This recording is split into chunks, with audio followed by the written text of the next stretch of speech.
अभी जो supreme court ने जो 5 लोग जज में उन्होंने दिया है, उनमें कहा कि सेम सेक्स मैरिज करना अभी नहीं है। कुछ तो फेवर में किया है, कुछ अनफेवर में। ऐसे भी देखेंगे तो डायरेक्ट नहीं तो इनडायरेक्ट उन्होंने कहा कि आप सबको अधिकार है साथी चुनने का, और सेम सेक्स साथ में पार्टनर के साथ भी रह सकते हो, कोई दिक्कत नहीं है। उसमें भी उन्होंने भी वही कहा है कि रूल अभी तक भारत में बना नहीं, तो इसलिए इसको कार्रवाई करना सुप्रीम कोर्ट के हाथ में नहीं है, इसलिए वो संसद के ऊपर छोड़ा है।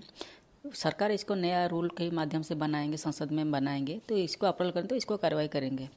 तो एक्चुअली बेसिकली जो सेम सेक्स रिलेशन में जो थे, जो कपल, बहुत उम्मीद रखते थे कि सुप्रीम कोर्ट ये फैसला हो जाएगा तो शादी कर सकते हैं, कोई दिक्कत नहीं होगा। इनको बहुत दिक्कत होगा। मेरे बारे में देखेंगे तो मैं तो पहले से 19 से ही बोल दिया था कि मैं सेम सेक्स रिलेशन में हूँ, मैं भी फ्यूचर में मैरिज करूँगी। अभी काफ़ी जो लोग बोल रहे हैं कि सेम सेक्स रिलेशन में रहने में कोई दिक्कत नहीं है, आप पार्टनर की तरह रह सकते हो। लेकिन पार्टनर की तरह रहने में, फ्रेंड की तरह रहना है तो ज़्यादा दिन नहीं रह सकते, क्योंकि हमें सोसाइटी में जीने के लिए सारी चीज़ ऑफिशियल डॉक्यूमेंट की ज़रूरत पड़ता है। ऐसे भी आप ऑफिस में जाएंगे तो बिना आई कार्ड में आपको घुसने के लिए नहीं मिलता है। कहीं पे भी जाओ, चाहे फॉरेन कंट्री जाओ, कहीं पे भी वीजा अप्लाई करो, हर सेक्टर में आईडी प्रूफ की ज़रूरत होता है।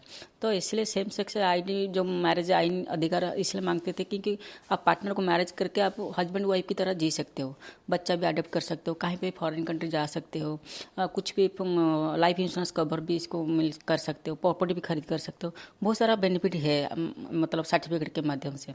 तो इसलिए अपील किया गया था, लेकिन अभी तो फाइनल नहीं हुआ, संसद के ऊपर छोड़ा है। फिर भी उम्मीद रखा है कि ये रूल रेगुलेशन हो जाएगा तो काफ़ी लोगों को मदद मिलेगा। ऐसे देखेंगे तो अभी 64 कंट्री में, जो डेवलपमेंट कंट्री, वो कंट्री में अधिकार है जीने का और शादी करने का, तो फिर इंडिया में क्यों नहीं है।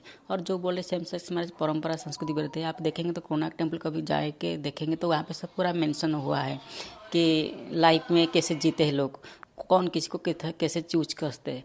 तो ऐसे देखते हो ये तो बोलते कि ये समाज में अच्छा नहीं, खराब इम्पैक्ट पकाएगा।